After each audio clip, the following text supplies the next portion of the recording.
આ 10મી ઓગસ્ટ વિશ્વ સિંહ દિવસ તરીકે મનાવીએ છીએ. સિંહને બચાવવા માટે અત્યારે આ સિંહની સૃષ્ટિની સંખ્યા ઘટતી જાય છે, નાશ પામતી જાય છે. તો એને આપણે આ સંખ્યાને કેમ આપણે બધે બચાવશું સાથે મળીને? તો ત્યાંથી જ આ સિંહનો દિવસ આપણે સૌ મનાવવા જઈ રહ્યા છીએ. તો આ આખી દુનિયા સિંહની ચિંતા કરે છે. આ એવું પ્રાણી છે કે હિંસક નથી, કોઈને નુકસાન કરતા નથી. ખેડૂતો પણ એમનો મિત્ર બનાવે છે. સિંહને એને ગીતો ગાય છે, એને બોલાવે છે, એના નામ પાડે છે. આવી બધી સિંહની સાથેની મોજ આપણે આજે ધોરણ 9ના બાળકો દ્વારા આપણે માણીએ.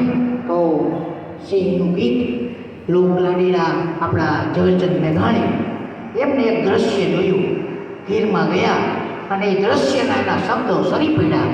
તો એ ગીત આપણે આજે જીવન અહીંયા આપણે ગ્રાઉન્ડમાં ઊભું કરીએ. તો એમના ગીતના શબ્દો સાંભળીએ.